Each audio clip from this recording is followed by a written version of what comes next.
Bon matin, mon nom est François et ce matin, on étudie le psaume 23. Faisons une petite prière ensemble. Seigneur, bénis nos âmes par la réflexion qui nous provient de ce beau psaume et qu'il soit pour nous un précieux trésor. On t'en prie au nom de Jésus. Amen. Au lieu de lire tout de suite le psaume 23, ce que j'aimerais vous proposer cette semaine, c'est de vous traduire un peu abruptement, pas professionnellement, un texte que David Powlison a écrit il y a longtemps, un homme qui a béni beaucoup de gens par ses sages conseils et qui a voulu nous faire comprendre le psaume 23 en écrivant l'anti-psaume 23. Et cela nous fait réaliser un peu plus après la beauté de ce que le Seigneur est pour nous. Alors l'anti-psaume 23 serait ainsi un peu exprimé. Je suis livré à moi-même. Personne ne prend soin de moi, personne ne me protège. J'expérimente un sentiment de besoin constant.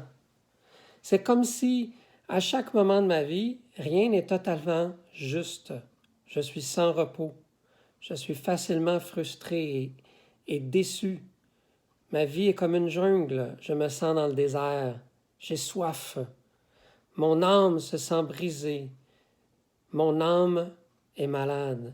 Et je ne peux la réparer moi-même. Je trébuche sur les chemins qui sont obscurs et j'y suis seul. Et je dis à moi-même, je veux le faire, je veux y arriver, je suis capable, par moi-même. Mais la vie m'amène souvent à la confusion.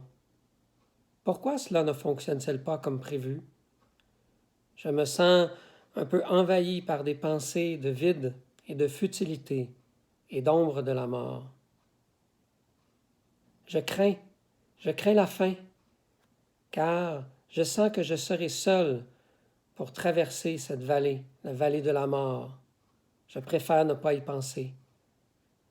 Je passe ma vie ainsi à me protéger des choses qui peuvent m'arriver. Je me sens seul pour faire face à toutes ces réalités. Est-ce que mes amis sont vraiment des amis? Je n'appartiens qu'à moi-même. Ma coupe n'est jamais pleine. La déception fait partie de mon quotidien. Je serai à toujours seul. L'enfer est pour moi, car j'ai vécu seul, je mourrai seul et je serai seul à toujours.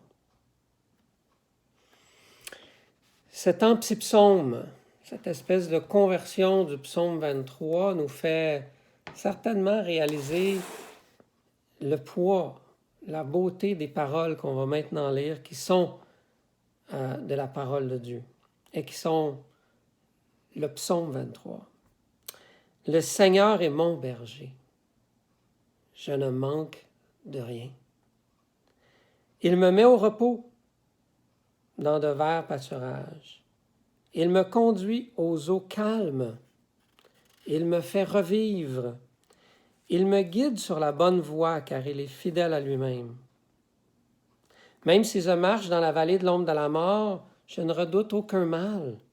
Seigneur, car tu m'accompagnes, tu me conduis, tu me défends. Voilà ce qui me rassure. Face à ceux qui me veulent du mal, tu prépares un banquet pour moi. Tu m'accueilles en versant sur ma tête de l'huile parfumée. Tu remplis ma coupe, elle déborde. Oui, le bonheur et la grâce m'accompagneront tous les jours de ma vie. Seigneur, je reviendrai dans ta maison aussi longtemps que je vivrai. On voit dans ce psaume un berger qui prend soin de sa brebis. Frères et sœurs, aujourd'hui, vivez cette journée, non pas comme l'anti-psaume 23, mais comme avec le psaume 23, comme celui qui sait qu'il a un berger. Il n'est pas seul. Quand il dit au verset 1, « Je ne manque de rien », dans certaines traductions françaises, c'est « Je ne manquerai de rien ». Mais le sens du futur ici, c'est un futur continuel. Je ne manque de rien en ce moment et je ne manquerai de rien demain non plus. C'est pas rassurant. C'est pas merveilleux. Il m'amène au vert pâturage. Il m'amène là où j'ai besoin, les eaux calmes. Même si je marche et que je devrais traverser les épreuves les plus pires de ma vie, je ne serai pas seul. Combien ce sentiment de ne pas vouloir être seul quand on va traverser les pires choses, quel réconfort! On ne sera pas seul. Dieu s'occupe de moi, même devant mes ennemis.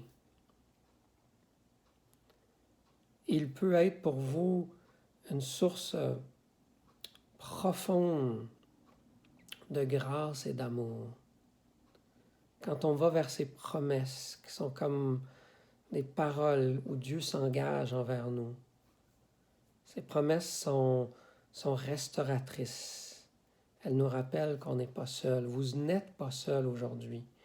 Le bonheur et la grâce vous accompagnent aujourd'hui. Et cela, tant que vous vivrez, et même dans l'éternité, nous aurons sa présence. Laissez ces paroles bénir votre âme et vous aider à fuir toutes ces pensées qui sont là dans nos âmes et qui auraient oublié le berger et qui fait que vous vous pensez misérable et dans le besoin, alors que la grâce abonde pour vous aujourd'hui. Le berger est là, il vous conduit, il vous rassure, il vous aime, il vous a donné toutes ces merveilleuses promesses. Que Dieu vous bénisse aujourd'hui. Amen.